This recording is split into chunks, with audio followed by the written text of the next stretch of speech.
नमस्कार विद्यार्थी मित्रों, आज के वीडियो में आपका हार्दिक स्वागत है। आगे के ऑडियो में हमने कक्षा 6 में हिंदी विषय के अंतर्गत इकाई 7 बूझो तो जाने के बारे में अभ्यास किया। आज हम उसके स्वाध्याय के बारे में अभ्यास करेंगे। तो विद्यार्थी मित्रों, सबसे पहले आप अपनी हिंदी पाठ्य पुस्तक के अंतर्गत पेज नंबर 48 निकाले, जिन पर स्वाध्याय के प्रश्न दिए गए हैं। तो आप देखेंगे कि स्वाध्याय के अंतर्गत पहला प्रश्न है वर्ग पहेली भरिए। इसमें एक पहेली दी गई है जिसको आपको भरनी है। यह पहेली आपने कई बार अखबार में भरी भी होगी। यह पहेली अखबार में रोज आती है और आप सब भरते हैं।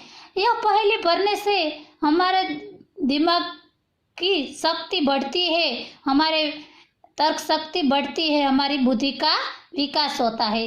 तो आओ विद्यार्थी मित्रों, आज हम इस पहेली को सुलझाने का प्रयत्न करें।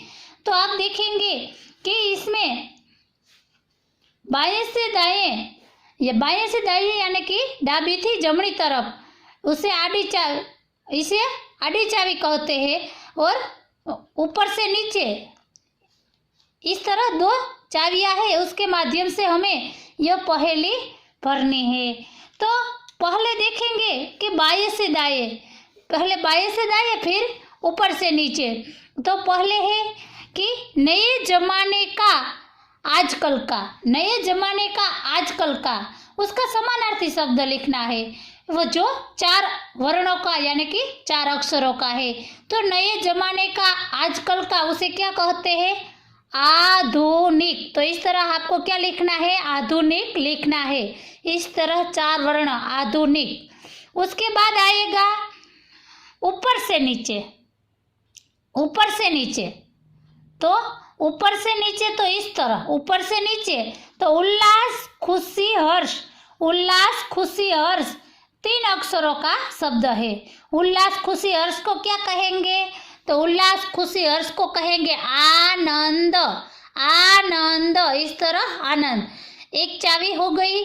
अब दूसरी, तो लड़का या बच्चा, लड़का या बच्चा उसे क्या कहते हैं? 3 वर्णों का शब्द है, 3 अक्षर का शब्द है। तो उसे कहेंगे बालक, बालक। इस तरह आपको लिखना है बालक।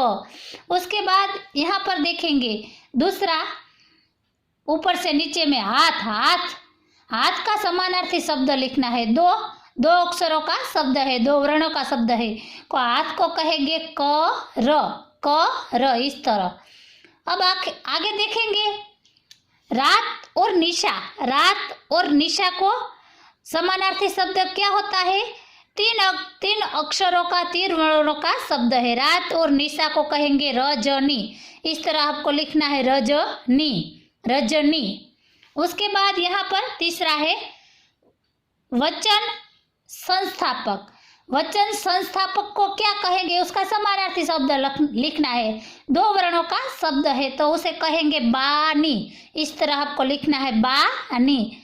इस तरह दोनों में 3-3 पहेली हो गई, 3-3 चाबी हो गई। अब इसमें सातवीं के अंतर्गत है सांस प्राण जीवन शक्ति। सांस प्राण या जीवन शक्ति का समानार्थी शब्द, तो उसका समानार्थी शब्द 2 वर्णों का है, 2 अक्षरों का है।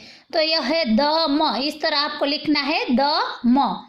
अब आगे है कि परमेश्वर, परमेश्वर। तो परमेश्वर को क्या कहते हैं? 4 अक्षरों का, 4 वर्णों का शब्द है।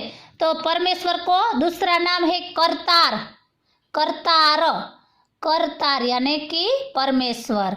इस तरह आपको लिखना है करतार। अब यहाँ पर 9 के अंतर्गत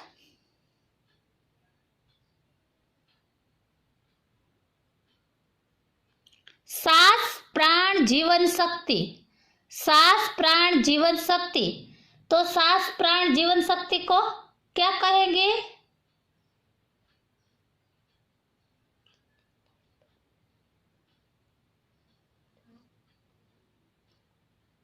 सांस प्राण जीवन शक्ति को कहेंगे दम। सांस प्राण या जीवन शक्ति का समानार्थी शब्द है दम। इस तरह आपको लिखना है दम। उसके बाद यहाँ पर है परमेश्वर आ गया। अब हिंदी साहित्य का एक काल, हिंदी साहित्य का एक काल तो कितने वर्णों का है? 4 वर्ण का। तो यहाँ पर 4 वर्ण लिखने हैं। तो हमें लिखना है रीति काल, रीति काल। इस तरह हमें लिखना है रीति काल, इस तरह रीति काल।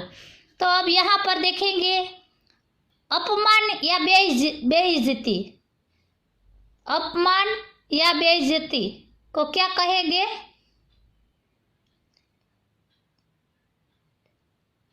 अपमान और बेइज्जती को क्या कहेंगे? जलालत। क्या कहेंगे? जलालत। तो यहाँ पर ज है, यहाँ हमें लिखना है ला, जलालत, जलालत। इस तरह जलालत। इस तरह हमें अपमान और बेइज्जती को क्या कहते हैं? जलालत। मुझे इसने जलाल किया या जलालत किया। तो यहाँ पर अब है 11 के अंतर्गत है सिर, बाण या तालाब। सिर, बाण या तालाब 2 अक्षरों का है। सिर, बाण, तालाब को कहेंगे सर, सर। समानार्थी शब्द है तालाब का सर, सर। इस तरह सर। अब आगे है रोगी या बीमार। रोगी या बीमार। तो रोगी या बीमार को क्या कहते हैं? उसे कहते हैं 3 अक्षरों का है मरीज। रोगी इसे कहते हैं मरीज, मरीज। अब आगे है 12वां बाएं से दाएं। तो गाने के साथ बजाए जाने वाला, गाने के साथ बजाया जाने वाला तो 2 वर्णों का है, 2 वर्णों का है। तो उसे क्या कहेंगे? गाने के साथ बजाए जाने वाला तो उसे कहेंगे साजो, साजो। इस तरह साजो। अब आगे है 10वीं पहेली के अंतर्गत आलसी निकम्मा। आलसी निकम्मा। आलसी निकम्मा को क्या कहेंगे? आलसी निकम्मा को कहेंगे कामचोर, काम चोर। तो यहाँ पर लिखना है मैम काम चोर। इस तरह हमें लिखना है कामचोर। अब आगे है 13वीं के अंतर्गत अभिप्राय या वास्ता। अभिप्राय या वास्ता 4 वर्णों का अक्षर है। अभिप्राय या वास्ता को क्या कहते हैं? मतलब। यहाँ 13वीं के अंतर्गत मत लिखा है तो हमें यहाँ पर लिखना है मतलब, वास्ता यानी कि मतलब। इस तरह लिखना है मतलब। अब आगे है 11वीं के अंतर्गत बलवान या ताकतवर। बलवान या ताकतवर को क्या कहेंगे? बलवान या ताकतवर को कहेंगे सबल। सबल यानी कि शक्तिशाली, सबल। 3 वर्णों का अक्षर सबल। इस तरह 11वीं हो गई, 3 अक्षर सबल। अब यहाँ पर 14वीं के अंतर्गत ओठ या ओष्ठ। ओठ या ओष्ठ को समानार्थी शब्द होता है लब। तो हमें लिखना है, क्या लिखना है? लब। 14वीं के अंतर्गत 14वीं कहाँ है? तो यहाँ है ल ब, 2 वर्णों का ल ब, लब यानी कि ओठ। अब यहाँ पर देखेंगे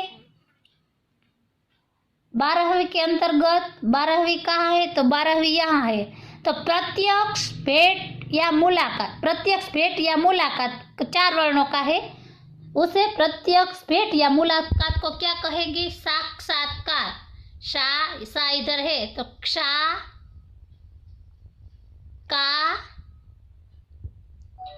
और र। इस तरह हमें लिखना है साक्षात्कार। क्या लिखना है? साक्षात्कार। अब आगे है यहाँ पर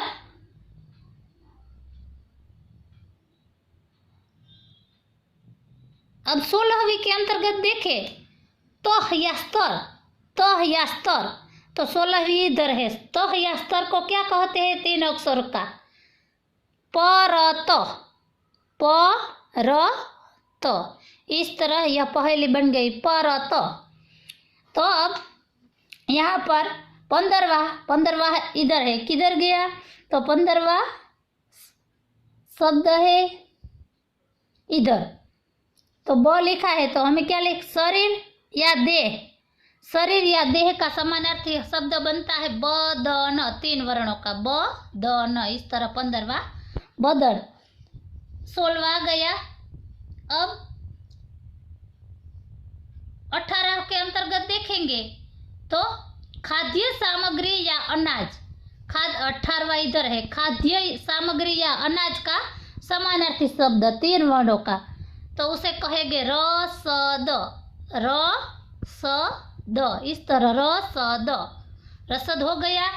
अब है 16वां के अंतर्गत क्या है?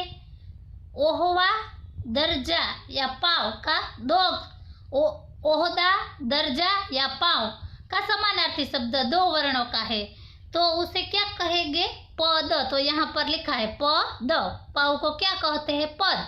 या हमारा होदा होता है, ओहदा यानी कि होदा, हमारा दर्जा, उसे भी पद कहते हैं।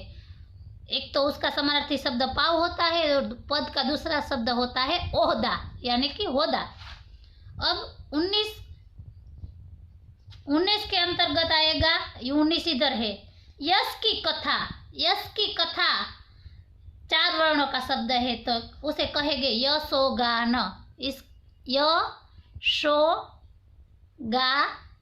इस तरह यशोगान।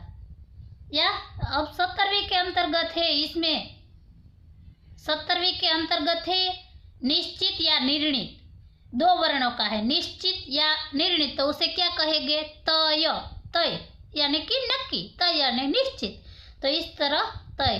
तो विद्यार्थी मित्रों, इस तरह यह पहेली हमें सुलझानी है। इस तरह हमें कोष्ठक में अलग अलग अक्षर करके उनको लिखना है और उसका इस पहेली को पूर्ण करना है। तो इस तरह आपको यह पहेली बनानी है। तो विद्यार्थी मित्रों, यहाँ पर यह ऑडियो वीडियो समाप्त होता है। Thank you. अस्तु।